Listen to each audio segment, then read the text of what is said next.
6 months ago, things fell apart between me and Emily, something I never saw coming. I'm 29, run a modest landscaping business, and met Emily, a 27-year-old graphic designer, through mutual friends at a concert. We clicked right away. She had this magnetic energy, always the brightest person in the room. We came from different worlds, but for over a year and a half, I truly believed we were creating something meaningful. Looking back now, though, the red flags were there all along. Emily's Instagram told a story I didn't want to read. It was filled with pictures of her and her ex, Nathan, sun-drenched vacations, cozy dinners, and even a highlight reel titled Forever Moments. All still up. I shrugged it off, telling myself it didn't matter because she was with me now. We laughed together, made weekend plans, shared routines. But that nagging feeling never left. 2 months before things fell apart, I saw her like one of Nathan's gym selfies, shirtless, and to top it off, she commented, "Nice work, winking face." It bothered me, but I didn't want to seem insecure or jealous. Still, it stuck with me. One night after dinner, lounging on her couch, I asked casually, "You still talk to Nathan much?" She didn't even glance up from her phone. "Sometimes. We're still friends. It's no big deal." I pushed a little, said it felt weird, considering their long history. She gave me this look, half annoyed, half dismissive. "Don't be so fragile, Jake. It's just social media. We shared memories, that's all." I let it go, but something shifted. From that point on, every time she smiled at her phone or angled the screen away as I walked in, the suspicion grew. Then came Nathan's birthday. I opened Instagram that morning and there it was. Emily had reposted an old rooftop photo of them. Him with his arm around her, city lights behind them. The caption? "Happy birthday, legend. Some bonds never break." Those words cut deep. Some bonds never break. What was I then? Just a passing phase? I looked at her, humming softly in the kitchen like nothing had happened. I didn't say a word. Just grabbed my jacket and keys and left. I drove straight to a friend's remote cabin in the mountains. No phone. No noise. Just space to breathe.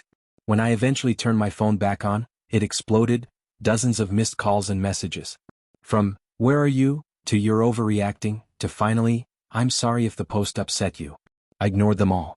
Instead, I reached out to Sarah, a close friend of Emily's, someone I trusted, to be honest. We met at a quiet diner, and before I could speak, she asked, "Is this about the post?" I nodded. "I need to know the truth. Was I just a rebound?" Sarah hesitated, then opened up. She said Emily and Nathan's breakup had shattered her. It hadn't been 8 months like Emily told me, it had only been 2 when we started dating. The relationship ended at an upscale steakhouse on their anniversary, when Nathan discovered she'd been texting a coworker. Not physically cheating, but enough to make him question her loyalty. He'd read the texts aloud in front of their friends, then walked out, leaving her completely humiliated.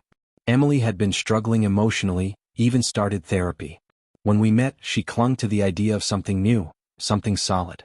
"You seem safe," Sarah said. "She thought she could start over with you." I felt sick. "Safe?" I asked. Sarah dropped the final blow. Emily had kept a secret photo album on her cloud, filled with pictures meant for Nathan. She'd even added to it while we were together. And yes, they'd been texting more recently, not less. Sarah apologized for not saying anything sooner, but her loyalty to Emily had kept her quiet. Driving home, all I felt was heat. Not from heartbreak, but from the realization that I wasn't part of some healing journey. I was a placeholder, a comfort zone, a distraction from the man she clearly hadn't let go of. I was never meant to be permanent, just someone to keep her from feeling alone until Nathan came back. That realization stung. So I made a choice. Not to yell or create chaos, but to respond with something more deliberate, something that would leave a mark. I messaged Emily, telling her I needed some space but that we'd talk soon. Her reply came quickly, calm and almost relieved. Maybe she thought she'd dodged a bullet, that things were blowing over. But I had a plan. I made a reservation at the steakhouse. Yes, that one. The same place where Nathan had confronted her weeks ago. I set it 2 weeks out, same table, same ambience. I invited our circle of mutual friends, framing it as a surprise celebration for Emily. Everyone was excited, no one suspected a thing. For those 2 weeks, I played the role of the forgiving boyfriend. I told Emily I'd overreacted, that I understood her history with Nathan and respected it. She seemed to appreciate the peace, maybe even craved it after all the storms she was used to creating. Then the night came. Our friends arrived, drinks flowed, conversations overlapped with laughter.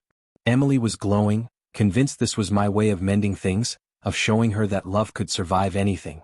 We shared steaks, clinked glasses, and I made sure the mood stayed upbeat. I let her bask in it. Then dessert was served. I stood up, lightly tapped my glass with a spoon, and silence settled over the table. Every eye turned to me. Emily's smile widened, expectant. I imagined she thought I was about to make a grand romantic gesture, maybe even propose. I looked around and began, voice steady, "Thanks everyone for being here tonight. Means a lot. This is a special evening, and I'm grateful you're all part of it." Emily's smile froze as I continued. "Emily and I have been together for over a year now. But what most of you don't know is that I was never really her choice. I was a placeholder." You could feel the air shift. Gasps echoed softly around the table. I pulled out my phone and held it up, showing screenshots, likes on Nathan's posts, saved stories where she mentioned him, that birthday message she crafted so carefully. All public, all there for anyone to see. I didn't dig through her phone. I didn't hack anything. I just paid attention. Some ties never truly sever. I read a few of her captions aloud. The meaning behind them hit harder now. She was right, I said. I wasn't her second chance. I was just the guy holding the spot Nathan abandoned. Emily's face fell. She reached out, voice barely a whisper. "Jake, stop. Please." I shook my head. "You haven't changed. And you never will." Those were Nathan's words, almost word for word, said to her in this same restaurant, in front of many of the same people. And now history was repeating itself. I dropped some cash for my share of the meal, nodded politely to the stunned group, and walked out without another word. Behind me, I heard Emily's voice crack, friends whispering in confusion, the restaurant manager hurrying over as things began to unravel. The fallout was immediate. Some friends were furious, calling my actions cruel and humiliating. Others reached out later to say they understood, especially after hearing the full story. Emily's messages came fast and furious, raging at first, then desperate. I blocked her the next day. Changed my locks. Told my crew at work not to let her near any of our sites. 3 weeks passed.